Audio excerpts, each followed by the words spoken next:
When I called my son Max to ask about his wedding date, my daughter-in-law Lena met my question with a calm but cutting smile. "Oh, we already got married yesterday," she said. "We only invited special people." Those words froze me in place. Special people.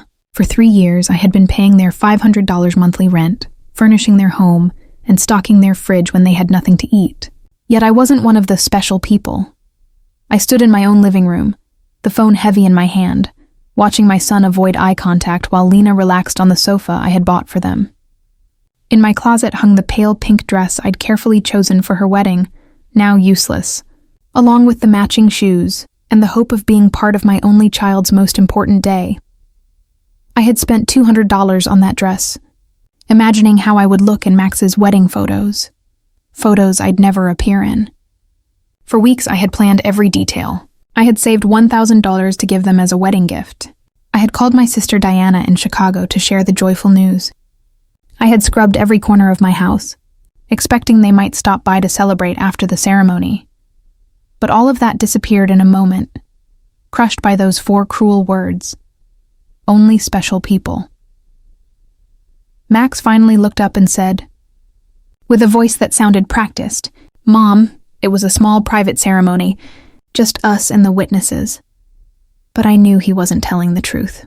I had already seen the photos online, Lena's parents standing proudly beside the couple, her siblings raising glasses of champagne. I saw Lena in her white dress, the same one I had unknowingly helped pay for with the $800 I'd given her the month before. I saw everything I wasn't meant to see. A week later, exactly 7 days after that painful revelation, Lena called me sounding completely different. Gone was the confident woman who had kept me out of her wedding. Now her voice was filled with panic, almost begging. "Renate, the rent's overdue. The landlord's threatening to evict us if we don't pay this week. You forgot to make the transfer." Her voice trembled slightly, as if everything were falling apart. I stayed silent for a few moments, remembering all the times I'd rushed to the bank to make that payment. All the times I had canceled my own plans just to keep a roof over their heads. How often I'd eaten simple meals so they could afford what they wanted. And now, after cutting me out of one of the most important days of their lives, they called me as if nothing had happened. "Lena," I said, my voice calmer than I expected. "Didn't I tell you I only help special people?" The silence that followed was so deep, I could hear my heart beat. For once I wasn't the one trembling. It was her. "Renate, I don't understand," she stammered. "We've always been special to you. You're like a second mother to me." Lies. Every word, covered in that sweet tone she used only when she wanted something. The same voice she'd used to ask for money for her wedding dress, for the honeymoon, for the rings. Things I had helped pay for without even being invited to the ceremony. For years, I had lived carefully, measuring every word and gesture, hoping for the smallest sign of affection from my own son. I was the perfect mother, the helpful mother-in-law, the silent provider, never complaining even when they acted like I was invisible. But that phrase, "only special people," stirred something in me that had been asleep for far too long. I began to think about how much I'd spent on them in the last 3 years. Rent, food, gifts, emergencies, small indulgences. It added up to more than $20,000. Money I had taken from my retirement savings, from what my late husband left me, meant to give me peace in my final years. And what had I received in return? To be treated as a stranger on my own son's wedding day. That night, after hanging up, I sat on my bed and cried. Not from sadness, but from anger, from years of frustration I had kept inside. I cried for every time they made me feel like my love was too much, my presence unwanted, and my money the only part of me that mattered. I cried for the foolish mother I had been, the woman who had tried so hard to be needed by those who saw her as disposable. When I woke up the next morning, something inside me had shifted. It wasn't just pain anymore. It was something colder, clearer. I stood before the bathroom mirror and saw the same tired eyes, the same wrinkles that carried years of love given without return. But behind them was something new, a firmness I hadn't seen before, a strength long buried under obedience. I went to the kitchen and made coffee, just as I had for 40 years. But this time I didn't think about calling Max to ask how he'd slept. I didn't check my phone hoping for an apology message. For the first time in a long time, I was my own priority. I sat at the table, alone, but finally at peace. I used to plan surprises for them, pay their bills, and cry quietly whenever they treated me with cold indifference. But today, this same table would witness something entirely different. I laid out my checkbook and bank statements and began to calculate, determined to see in numbers the depth of my own naivety. Monthly rent of $500 over 36 months came to $18,000. Food and household supplies, about $200. A month, another $7,200. Gifts for birthdays, Christmas, and anniversaries added up to roughly $3,000. Lena's medical emergencies, $800, the unpaid car, loan, $2,500's air conditioner repairs in their apartment, $600 the living room, furniture, $1,200 altogether, $33,400. That was the total cost of my misplaced generosity, $33,400 taken from my husband's inheritance, from my pension, from savings built penny by penny, through years of hard work. All that money gone, spent to keep two adults comfortable who couldn't even show me basic respect. When the phone rang and Max's name appeared on the screen, my heart didn't race like it used to.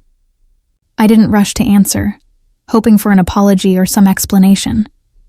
I simply let it ring, once, twice, 3 times, until silence returned. I kept sipping my coffee as if nothing had happened. 10 minutes later, it rang again. Lena this time. I ignored that call too. Then a message from Max. "Mom, please answer. We need to talk." I deleted it without replying.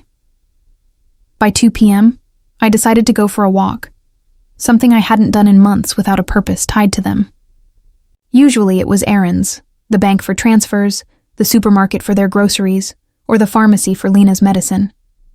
But today, I walked simply because I wanted to. I passed the park where I used to take Max as a child.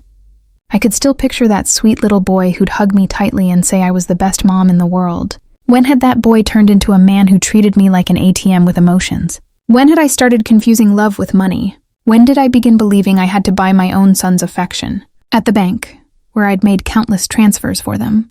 I paused by the entrance. Through the glass, I saw Mr. Klein, the branch manager, waving. I'd known him for years. He had processed every transfer to Max and Lena, watching my balance shrink month after month to fund their lives. I walked straight into his office. "Mr. Klein," I said, "I need to cancel all my automatic transfers." He looked at me in surprise. For 3 years, those payments had been as steady as the sunrise. "Are you sure, Mrs. Richter? Did something happen?" he asked gently. His concern felt more genuine than anything Max had shown me in months. "What happened," I replied, "is that I finally opened my eyes. Please cancel everything and tell me how to secure my accounts. I don't want anyone else touching my money." As he processed the request, my phone wouldn't stop ringing. Max, then Lena, then Max again. It was as if they sensed their funding was about to disappear. I turned the phone off completely. "Mrs. Richter," Mr. Klein said as he handed me the documents, "I hope you don't mind me saying this, but in all these years, I've seen how generous you've been with your family. I just hope you're not being forced into this decision." His words hit me deeply. This man, who only knew me through transactions, showed more care than my own son ever had. "I'm not being pressured," I told him. "In fact, I've finally stopped pressuring myself." When I left the bank, I felt lighter, free, as though I'd left a heavy weight behind. For the first time in years, my money was entirely mine. No more obligations to people who saw me only as a source of income. Back home, I thought about all the things I'd denied myself to keep Max and Lena satisfied. The trips I never took, the experiences I'd postponed, all for their comfort. The friends I'd stopped seeing, because I was always available for my family's emergencies. The hobbies I'd abandoned, because every dollar I spent on myself felt like a dollar, taken from their needs. When I arrived home, I saw 3 cars parked outside, Max's, Lena's, and one I didn't recognize. Movement flickered behind the curtains. My stomach tightened. They had keys, of course. I'd trusted them enough to give them access, believing that someday, They would care for me the same way I had cared for them. I took a steadying breath before unlocking the door. It was time for the first true confrontation of this new chapter of my life. Inside was a scene I'll never forget. Max sat slumped on the sofa, head in his hands. Lena paced back and forth like a trapped animal. And an older man I didn't know was sorting through papers spread across my dining table. My personal papers. "What's going on here?" I asked, my voice sharper than I intended. They all turned toward me, startled, as though I were the intruder in my own home. Lena spoke first, her tone tinged with that same anxious urgency I'd heard over the phone. "Renata, thank God you're here. We need to talk. This is Mr. Fisher, from the law firm we consulted about your situation." "My situation?" I repeated calmly, surprised by my own composure. "What situation?" "I'm perfectly fine." Max finally lifted his head. The innocence that once filled his eyes had been replaced by fear and greed. "Mom, we went to the bank. They told us you canceled all the transfers. Mr. Klein said you also blocked our access to your accounts. We don't understand why you'd do that." Mr. Fisher, a man in his 50s with a gray suit and an unconvincing smile, stepped forward and extended his hand.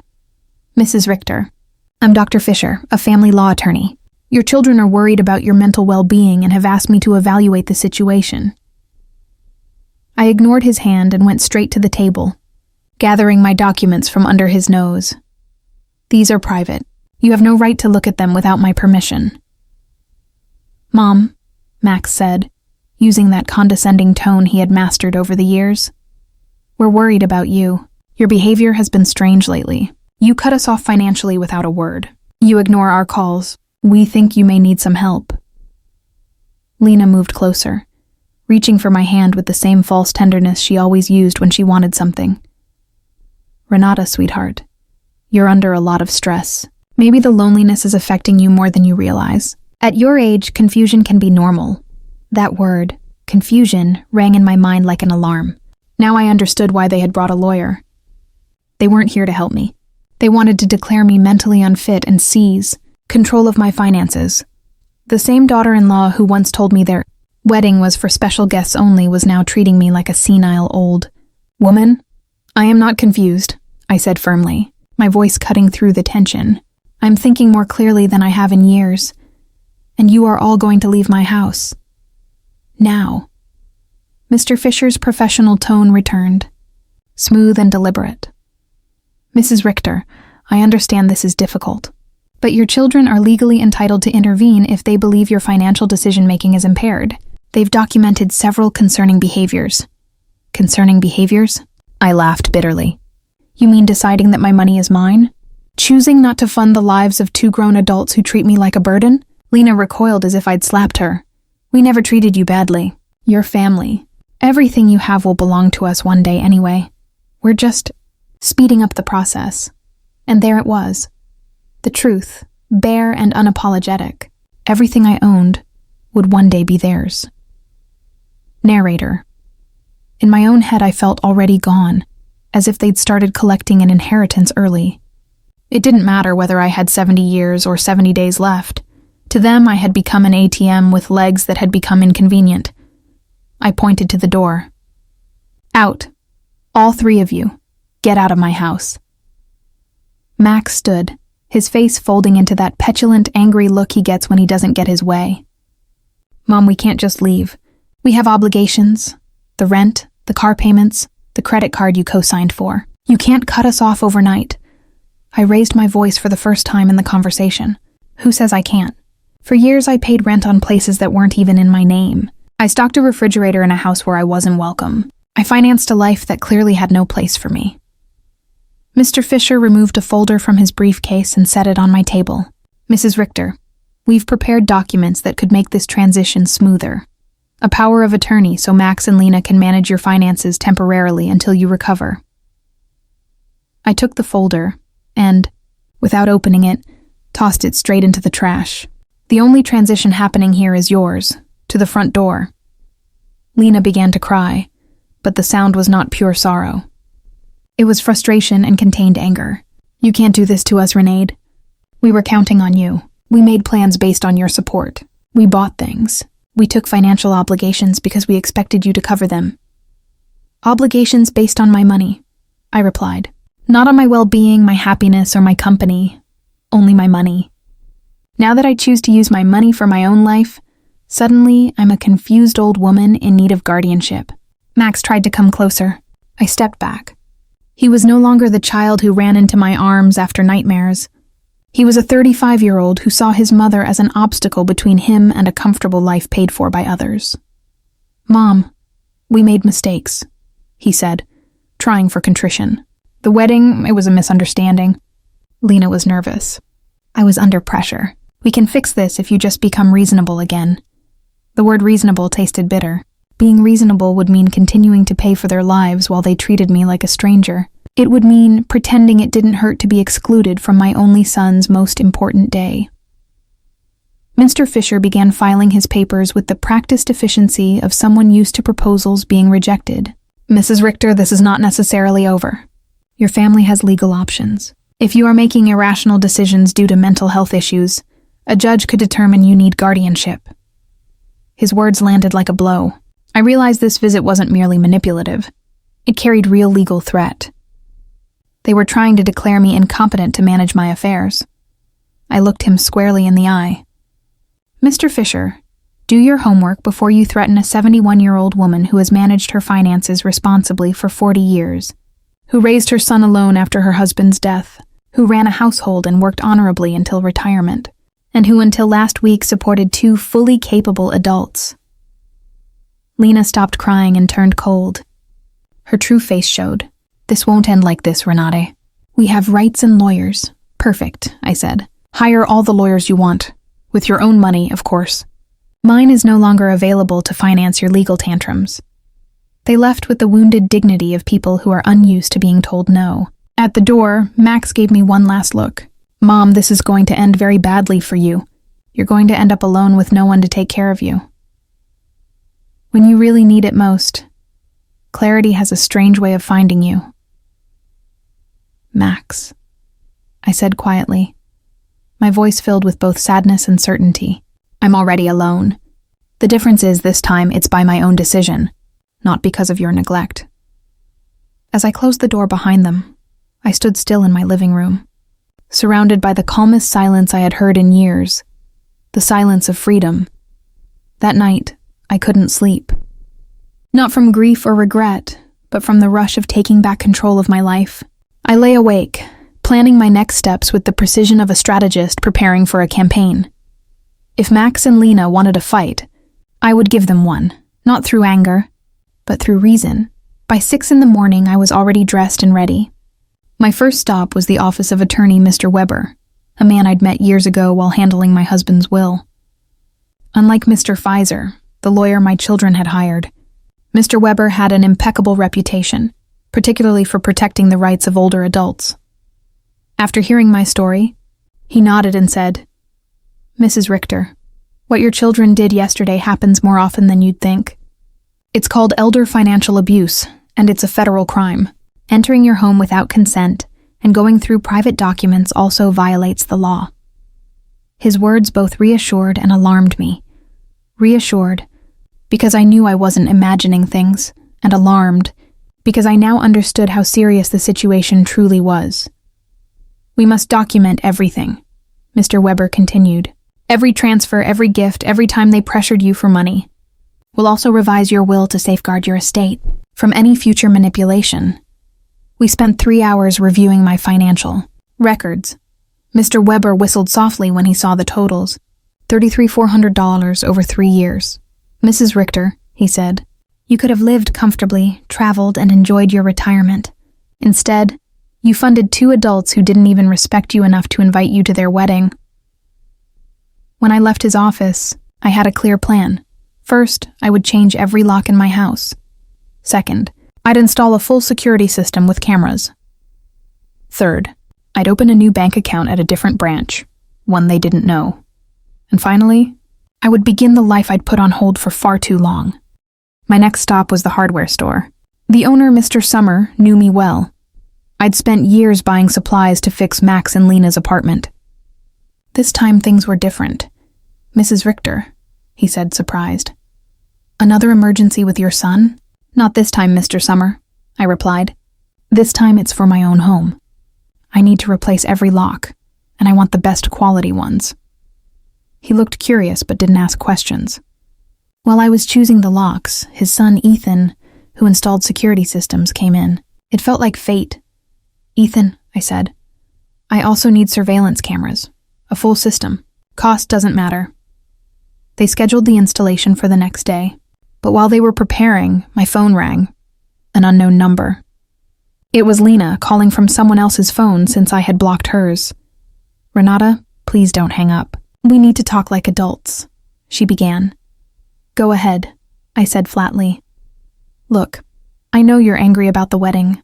It was a mistake. Max and I want to make it right. How about a special dinner at your place? We'll cook together, just like before. The manipulation in her tone was almost laughable. Lena, how much rent do you owe? I asked, silence. Then, 2 months, about $1,000. But I'm not calling just for that, Renata. We really miss you. Do you miss me or my money? I asked directly. Both, she admitted. Yes, we need help, but we also love you. You're important to us. If I'm so important, I said, why wasn't I important enough to be invited to your wedding, or even to get a call that isn't about money? When was the last time you asked how I was? The silence that followed said everything. Lena, I'll say this once, I continued. For 3 years, you've treated me like an ATM with emotions.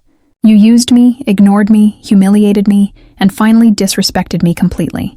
Now that the money's drying up, you suddenly remember love? Renata, please. There's no please, I interrupted.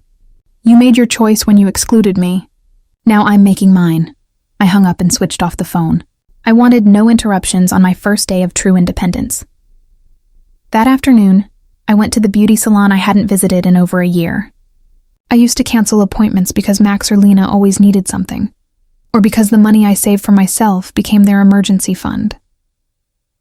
Mrs. Richter, Cynthia, my favorite stylist, exclaimed, "What a surprise. We thought you forgot about us." I didn't forget, Cynthia, I smiled. I just forgot that I deserve care too. I indulged in everything: haircut, color, manicure, pedicure. For the first time in years, I spent money on myself without guilt. Cynthia chatted about her family, her goals, her life, and it felt refreshing to talk about something other than my children's demands. When she finished, she stepped back and said, "You look wonderful, Mrs. Richter, but more than that, you look free. Did something good happen?" "Yes, Cynthia," I said. I finally learned to say no.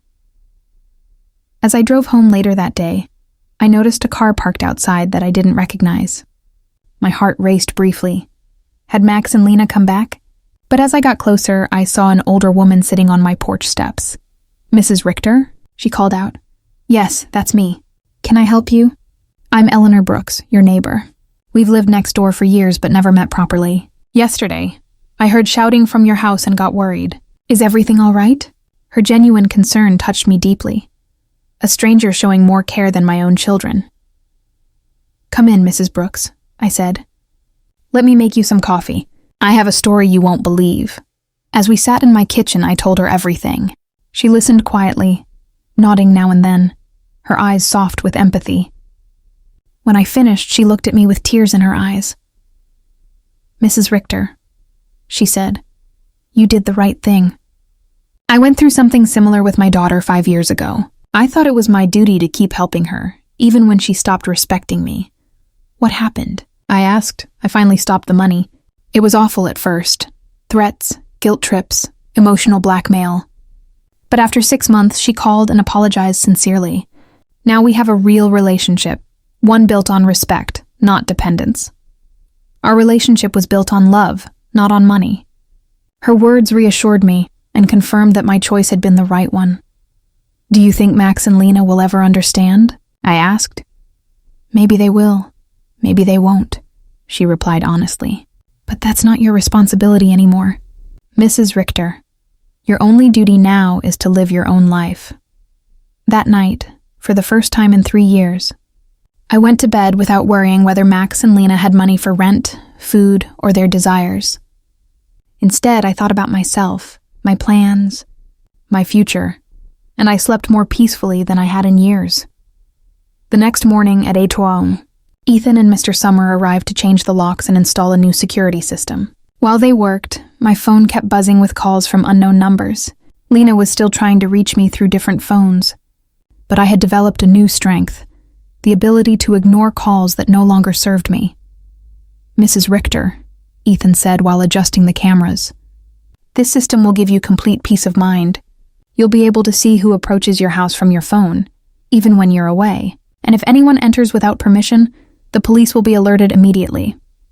The irony wasn't lost on me. I was installing a security system to protect myself from my own son, yet the thought no longer hurt as it once did. It was simply a sensible decision to preserve my new sense of calm. While they continued working, I decided to do something I hadn't done in years, call my sister Diana in Chicago. We had lost touch because every conversation used to revolve around Max and Lena's achievements, the money I spent on them, and how proud I was to support them. Looking back, I realized our talks had become financial updates disguised as family chats. "Renaud?" Diana answered, surprised. "Sister, how are you? We haven't spoken in months." "I'm good, Diana. Actually better than good," I said. "I just wanted to tell you that I've finally come to my senses." Then, I told her everything, from the secret wedding to the humiliation, and every detail in between. After meeting with my lawyer and deciding to cut off the financial support, I shared everything with Diana. She listened quietly, and when I finished, her reaction caught me off guard. "Renate, sister, it was about time," she said firmly. "Every time you told me how much money you were sending them, it broke my heart. You spoke as if love could be measured in money. I wanted to tell you something before, but I didn't know how." "What did you want to tell me?" I asked. "That Max never spoke lovingly about you when I saw him at family gatherings," she explained. "It was always, 'My mom helped me with this,' or 'My mom bought me that,' but never 'I miss my mom,' or 'I love my mom.' It felt like you were just a service provider, not a person." Her words stung, but they were necessary, like the sharp pain of cleaning a wound to help it heal. "You know what else I noticed?" Diana continued. "Lena always talked about you in the future tense. When Renate's gone, we can remodel her house. Or when we inherit, we'll invest in the business." It was as if they were waiting for you to die before truly living. That realization hit me like a splash of cold water. They didn't just see me as an endless source of money. They saw me as a temporary barrier between them and their future wealth. While I was trying to make them happy, they were imagining a life without me. After my conversation with Diana, I sat in the kitchen, trying to process it all. Years spent in a loving marriage, 35 more raising my son alone after Robert's death, and 3 years financing 2 adults who viewed me as a $100,000 problem. Then the doorbell rang. On the security camera, I saw Eleanor standing there with a mug in her hands. "I thought you might need some company after what you told me yesterday," she said warmly, handing me a cup of coffee. We sat in the living room, and she began sharing her own story. "My daughter said the same kinds of things Lena says to you. You're like a second mom to me," or "Everything will be ours one day." They're rehearsed lines. Mrs. Richter, straight from the Emotional Manipulation Handbook. I half laughed. "Do you think such a handbook really exists?" "Not officially," she smiled, "but everyone seems to read from the same playbook." Chapter 1. Make her feel indispensable. Chapter 2. Create constant financial emergencies. Chapter 3. If she resists, question her mental stability. We both laughed, though it was bittersweet. It was painful yet oddly comforting to recognize the same patterns in our children. "Did you ever feel guilty after cutting off the money?" I asked. "Every day for the first 3 months," she admitted. But then I started seeing the changes. My daughter got a second job. Her husband gave up golf and started working weekends. They learned to live within their means, and to see me as a person, not a resource. That afternoon, I finally did something I had avoided for years. I went to visit Robert's grave. I had always found reasons not to go. Max or Lena needed something urgent, or I convinced myself the taxi fare was better spent on their so-called emergencies. The cemetery was peaceful. Robert's grave looked a bit neglected, so I cleaned it and replaced the old flowers. Then I sat on the grass beside his headstone and spoke softly, as if he could hear me. Robert, my love, I think I lost myself for a while. After you left, I poured everything into Max. I wanted to be the perfect mother, but I forgot who I was in the process. Our son has become someone I barely recognize. Or maybe he always was, and I refuse to see it. The money you left for me to live comfortably, I spent taking care of them, but not anymore. I've learned my lesson.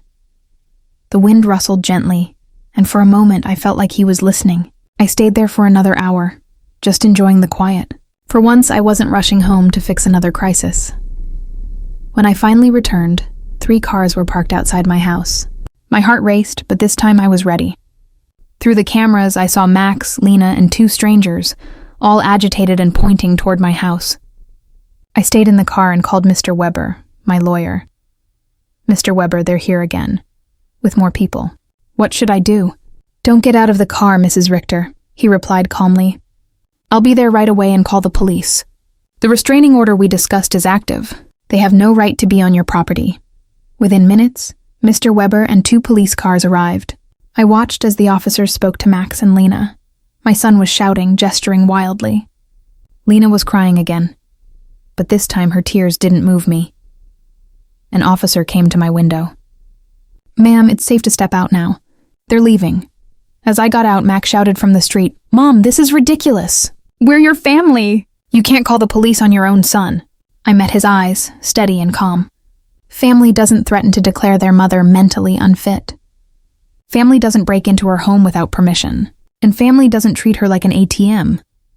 Lena began to cry harder, but I turned away. For the first time in years, I felt free. They stood on the street shouting, You owe us everything. You co-signed our bills. You can't just walk away like this. Mr. Weber immediately stepped in. Mrs. Brooks, he said firmly, any future communication must go through my office. I also recommend you seek legal advice before making collection threats. My client has complete records of all the voluntary payments she made over the past 3 years. I watched them drive off, clearly frustrated but not ready to give up. I knew the situation wasn't resolved yet, but for the first time, I felt calm.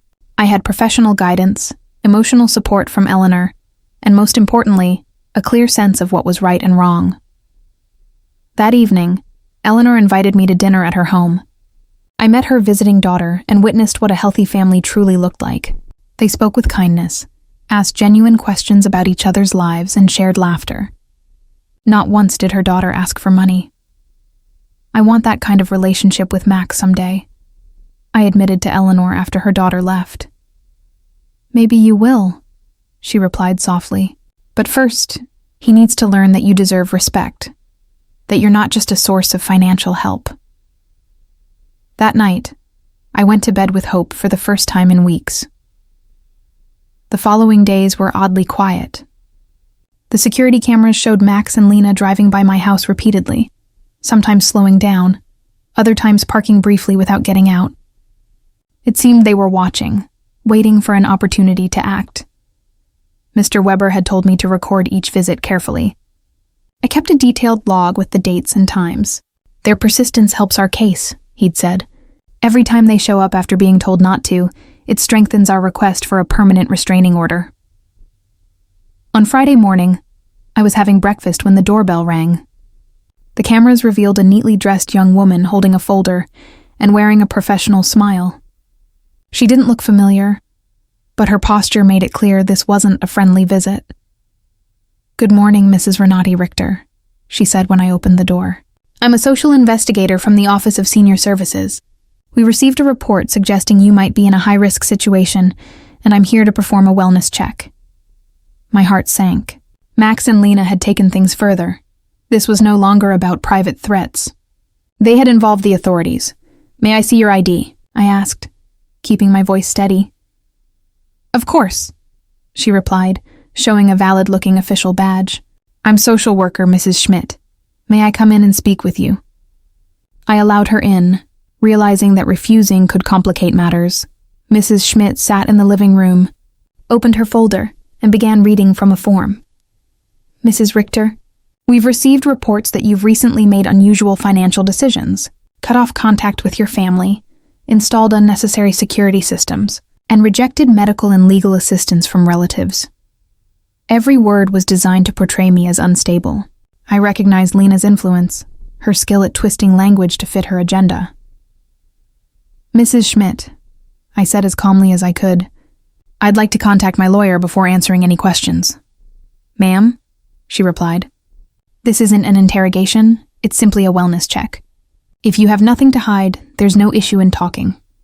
Her words, "if you have nothing to hide," infuriated me. It was the same manipulative reasoning people use to justify invading someone's privacy. If you're innocent, then you shouldn't worry about your privacy being questioned. "Miss, I'm calling my lawyer," I replied calmly. "You can wait here or return another day, but I won't answer any questions without legal counsel present." Within 20 minutes, Mr. Weber arrived. The moment he saw the social worker, his expression turned serious. After verifying her ID, he said firmly, "Miss Schmidt, I hope you have a court order to be here. My client is under legal representation, and any unauthorized questioning qualifies as harassment." "Sir," Mrs. Schmidt responded, her tone less confident than before, "we've received reports from concerned family members regarding your client's well-being. We're obligated to look into it." "What family?" Mr. Weber asked sharply. "The same relatives who tried to have her sign a power of attorney without legal advice? The same people who entered her home without permission to examine private papers? The same ones who excluded her from family events while relying on her finances?" He opened his briefcase, placing a folder on the table. "Here," he continued, "is full documentation proving years of financial and emotional abuse. $33,400 withdrawn from her accounts over 3 years, systematic isolation and emotional manipulation. If anyone here should be investigated, it's not my client." Mrs. Schmidt looked through the documents, clearly unsettled. The information she'd received earlier didn't align with the facts before her. "Mrs. Richter," she asked after a pause, "can you tell me why you suddenly stopped providing financial support to your son?" "Because I finally realized they were taking advantage of me," I answered. "Because I understood that to them, I wasn't a mother but a source of money. I grew tired of funding the lifestyles of people who viewed me as an obstacle, not as family." "But don't you believe it's your duty to help your family?" she asked. "My duty as a mother," I said firmly, "was to raise my son until adulthood, to educate him, and to help him become independent. He's now 35, married, and fully capable of supporting himself. It's not my responsibility to fund his life. It's my choice, and I've chosen not to anymore." Mr. Weber turned to the social worker. "Tell me, Miss Schmidt, would you consider it reasonable for a 35-year-old man to depend on his 71-year-old mother to pay his rent?" Mrs. Schmidt hesitated, clearly reconsidering her stance. "Mrs. Richter," she asked again, "do you handle your finances personally?" "I do," I replied. "I can show my bank statements, investments, and tax records. Everything is accurate and up to date." "Do you live independently?" "Yes," I said. "My home is clean, I maintain myself, I drive, and I have good relationships with my neighbors." "Do you take any medication?" "Only vitamins and an occasional aspirin. I have no medical condition requiring treatment." Mr. Weber added, "As part of the legal process, my client has completed a full medical evaluation. She's in excellent physical and mental health." Mrs. Schmidt closed her folder and nodded. "Mrs. Richter, based on this discussion and the evidence presented, I see no reason for concern or intervention. I'll be closing this case." After she left, Mr. Weber and I sat quietly for a moment. "Renate," he said, "this situation will probably escalate. Max and Lena are spending money they don't have, hiring professionals to have you declared legally incompetent."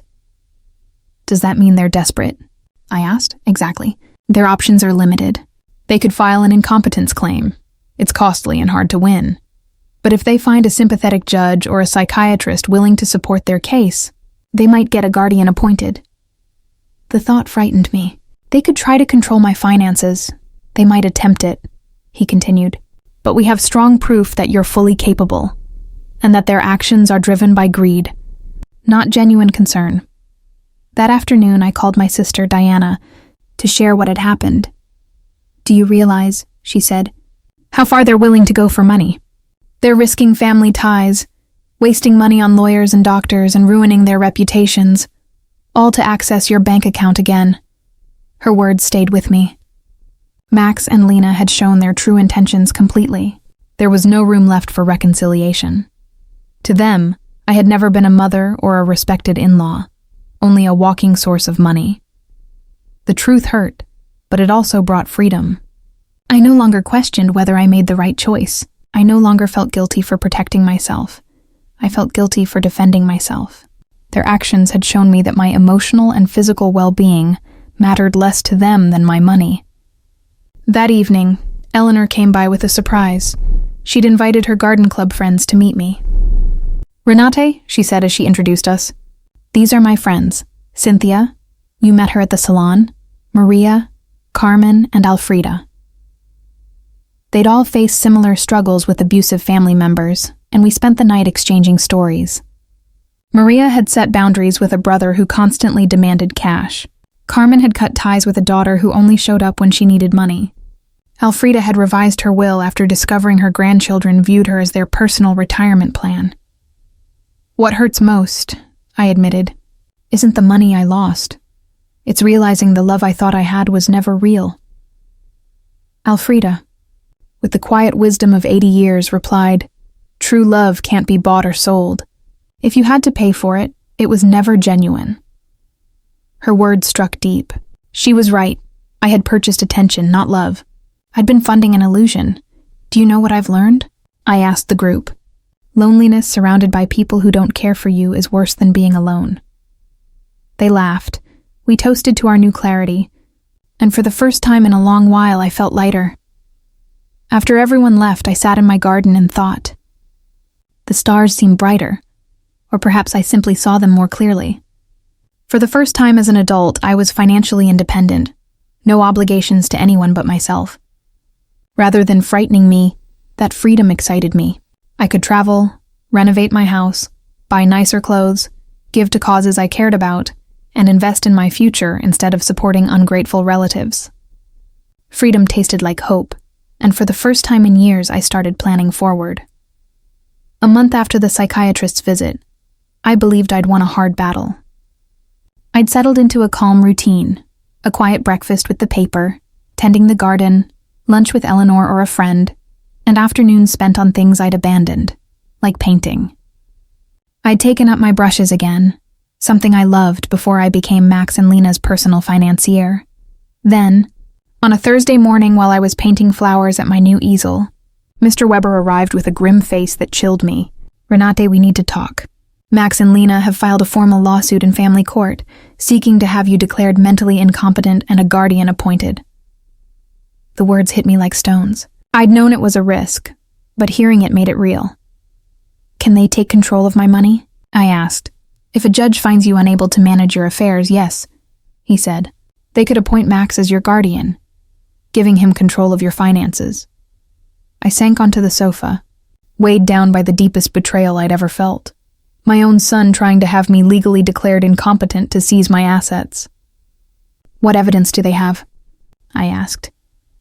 Mr. Weber explained they'd produced statements from 3 witnesses alleging erratic behavior, unpaid medical bills, and claims that I hoarded medications without taking them. None of it was true. I had no unpaid bills and no stockpile of meds. But they'd also included a note from Dr. Lehman saying I refused to cooperate with a psychiatric exam. They'd twisted my refusal of an unnecessary test into proof of decline. My instinct to protect myself had become evidence that I needed protecting. "Who are the 3 witnesses?" I asked. Mr. Weber flipped through his papers. "Lena, a neighbor named Mr. Davis, and someone claiming to be your pharmacist, Mr. Green." That afternoon we went to the pharmacy. Mr. Green greeted me, nervous and surprised. He told me Lena had come in a few weeks earlier, expressing concern about my behavior and asking about my medications. I explained that I only buy vitamins and occasional aspirin, no regular prescriptions, but she insisted this demonstrated neglect. Mr. Weber asked if Mr. Green had signed anything. He had. "I thought it was for insurance," he said. He'd been duped into signing a document he didn't fully understand. Lena's manipulation showed no limits. "Please write a statement clarifying what really happened," I asked. He agreed and apologized for the misunderstanding. Next, we confronted Mr. Davis. He opened the door with obvious hostility. "I understand you signed a statement about my client," Mr. Weber began. "That woman's crazy," Mr. Davis said bluntly. When asked to be specific, he listed things he'd seen: cameras, frequent visitors, and shouting at family in the street. He'd taken everything out of context. "The cameras were for my protection after Max and Lena had entered my home without permission. The visitors were my friends. The shouting was me defending my property."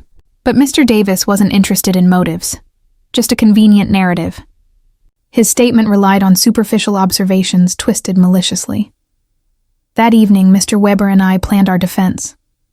"Renate, we need an independent psychiatric evaluation," he said. "My colleague, Dr. Moore, is an expert in assessing capacity. She can attest you're competent. What if they've bribed the judge? What if it's already decided?" I worried. "The system isn't flawless," he replied, "but it's not wholly corrupt either. We have strong evidence of your competence and clear financial motives on their side. We'll fight." Dr. Moore was in her 50s with kind, perceptive eyes. "I'll run a series of tests and questions to assess your capacity," she said. For 2 hours, I answered questions on memory, reasoning, financial understanding, and emotional health, and completed cognitive tasks and logical problems. At the end, she told me my results were well above average for my age. "You're mentally competent," she said. "Your cognitive function is excellent." "Why would my family do this?" I asked. "Based on what I've reviewed, this looks like a classic case of elder financial exploitation," she said. It wasn't uncommon. Leaving her office, I felt validated but also saddened. The professional confirmation meant the lawsuit was real and necessary. That afternoon, Eleanor called an emergency meeting with the Garden Club friends. When I told them about the incompetence petition, they were outraged. "We will testify for you," Maria said. "We've spent weeks with you and can see how well you're doing." "You're clearer and stronger than many 40-year-olds I know," Cynthia added. Elfrida squeezed my hands and reminded me that greedy children have long tried to declare parents incapable to seize assets. "But you have documentation, legal help, and friends willing to speak up," she said. Her words gave me hope. I wasn't facing this alone. I had an army of women who could attest to my transformation. "The saddest part," I said, "is that Max and Lena are willing to destroy any chance of reconciliation for money. Even if I wanted to forgive, there's no going back from this." "Maybe that's for the best," Cynthia replied. "Now you know who they are and can act accordingly." That night I finally cried, not from helplessness, but from grief. I mourned the son I'd thought I had, the dream of a loving family, and the illusion of reciprocal, unconditional love. At the same time, a new resolve formed. I would not let them strip me of my money, my dignity, or my freedom. The fight had begun, and I was ready. 3 weeks later, the trial began. I rose early, dressed in my best black suit, and met my reflection with an unfamiliar determination. Today, the court would judge not only my mental capacity, but my dignity, my right to live free from abuse, and my value beyond a bank account. Mr. Weber arrived at 7 to review our strategy one last time. "Remember, the burden of proof is on them," he said. "They must prove incompetence. We only need to show you're not. What if the judge is biased?" I asked. "I researched Judge Miller," he said. "He has a reputation for fairness and for protecting the rights of the elderly." We arrived at the courthouse at 9. In the hallway, I saw Max in a new suit and Lena dressed in black, as if at a funeral, perhaps the funeral of our family relationship. Max avoided my eyes. Lena met mine with a coldness that made clear this was business to her. Their lawyer was an experienced man with the air of someone used to winning. His opening statement aimed to portray me as confused and manipulated by outsiders. "Your Honor," he said, "Mrs. Renate Richter has shown clear mental decline in recent months. She cut off financial support for her family without rational reason, installed excessive security out of paranoia, and isolated herself from loved ones under the influence of neighbors and lawyers who are exploiting her. Vulnerability." Every line was carefully constructed to paint a single picture. They tried to portray my self-empowerment as confusion, and my independence as outside manipulation. Then they called their witnesses. Lena was the first to testify, and her performance could have earned an award. She wept as she described how I had changed completely, how I'd become distant, irritable, and paranoid, isolating myself from the family that cared for me. "Your Honor," she said in a trembling voice, "Renate has always been like a second mother to me. Watching her mental decline has been heartbreaking. We just want her to get the help she needs," tears masking lies. But when Mr. Weber began his cross-examination, the cracks in her story appeared quickly. "Mrs. Schuster," he asked, "when was the last time you called my client without asking for money?" Lena hesitated. "Well, we talked about many things. Can you give me a specific date?" "I don't recall exact dates." "Is it true that you and your husband married without inviting my client?" "It was a small ceremony," she replied. "And when my client asked about it, didn't you tell her only special people were invited?" Lena's cheeks flushed. Those words were taken out of context. "And what context," Mr. Weber asked calmly, "makes it acceptable to tell your mother-in-law she isn't special?" Lena had no convincing answer. Next came Max. Watching him take the oath, promising truth while preparing to lie about my mental state, was one of the most painful moments of my life. This was the boy I had raised alone, the one I had dedicated everything to. "My mother has always been very generous," he began. "But lately, she's become unpredictable and unreasonable. We believe she's being manipulated by people who want her money." When Mr. Weber cross-examined him, his composure quickly crumbled. "Mr. Richter," he asked, "how much money have you received from your mother in the last 3 years?" "I don't know the exact amount." "Would $3,400 sound accurate?" "Maybe. She's always been generous." "And how many times have you visited her without asking for money?" Silence filled the room. "Is it true you and your wife entered her home without permission and went through her private papers? We were worried about her." "And you brought a lawyer to pressure her into signing a power of attorney?" "We wanted to help manage her finances." "At 35 years old, do you really need your 71-year-old mother to pay your rent?" Max had no dignified answer. Then came Mr. Davis, who spoke about my supposed erratic behavior. But when questioned, he admitted he had never spoken to me directly. His claims were based only on surface-level impressions. Dr. Lehman testified that my refusal to take an evaluation proved mental decline. Mr. Weber then presented official documentation of my actual assessment with Dr. Moore, which completely disproved Dr. Lehman's claims. When it was our turn, Mr. Weber called Mr. Green, my pharmacist, who explained how he'd been misled into signing a statement twisting my medication history. Dr. Moore took the stand next, confirming my excellent mental health and presenting flawless cognitive test results. Mr. Summer from the hardware store testified that my financial decisions, like canceling automatic transfers, were reasonable and properly executed. Eleanor and my friends from the garden club spoke about my clarity, renewed energy, and ability to maintain meaningful social connections. Finally, it was my turn. I stood tall, feeling the weight of 71 years, years filled with lessons, pain, and resilience. Mr. Weber guided me gently as I shared everything. The $3,400 given over 3 years, the humiliation of being excluded from the wedding, the emotional manipulation, the invasion of my privacy, and the legal intimidation. "Mrs. Richter," he asked, "why did you decide to stop supporting your son and daughter-in-law financially?" "Because I finally understood," I said clearly, "that what they offered wasn't love. It was a transaction. My money was valued, but I wasn't. Do you regret your decision? Only that it took me so long to make it." During cross-examination, Max's lawyer tried to make me appear confused, but I answered every question with precision. When he implied that my new friends had influenced me, I told him that for the first time in years, I had relationships built on respect, not on financial need. In closing, Max's lawyer argued I was being manipulated, but Mr. Weber's rebuttal was powerful. "Your Honor," he said, "this is not the case of an unstable woman. It's the story of a woman who found the strength to end years of emotional and financial exploitation. The plaintiffs presented no medical proof of incompetence, only resentment because their source of income chose to reclaim her independence. Judge Miller deliberated for 2 long hours. When he returned, his face was calm yet firm. After reviewing all evidence, he began. It is clear that Mrs. Renate Richter is fully competent. Medical evaluations confirm her sound judgment. Her financial choices, though painful to her family, are rational and within her rights. My heart raced. Furthermore, the judge continued, this lawsuit appears to stem from financial motives, not genuine concern. The court denies the petition for guardianship.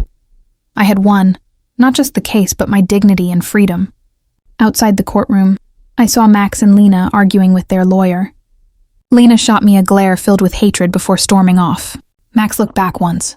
For a fleeting moment, I thought I saw regret. But it was too late. That night, Eleanor organized a small celebration with friends. We toasted to justice, to freedom, to sisterhood. Renate, Alfreda said, you didn't just win a trial today. You reclaimed your life. She was right. For the first time in years, the future belonged to me. 3 months later, I sold my house and moved into a bright apartment downtown. I donated half my savings to charities protecting the elderly from family abuse. With the rest, I finally lived the life I'd dreamed of. Traveling across Europe, taking art classes, volunteering. I never heard from Max and Lena again. I later learned they'd downsized, and that Lena had taken her first job in years. Maybe hardship would teach them what my generosity never could. The value of honest work and independence. Some nights, as I sit on my balcony gazing at the stars, I think of the woman I was a year ago, afraid, manipulated, convinced that love could be bought. That woman is gone. In her place stands someone who has learned a simple truth. Real love is never for sale, and freedom is worth every price. My name is Renate. I am 72 years old, and I have finally learned that the most important person I must love and protect is myself. If you enjoyed my story, you can support me by donating so I can share more like it. Thank you.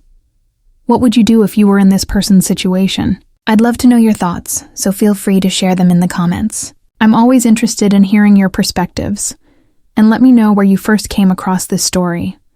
If you enjoy stories like this, don't forget to like the video and subscribe to the channel. There are many more real-life stories waiting for you. With warm regards until next time, M.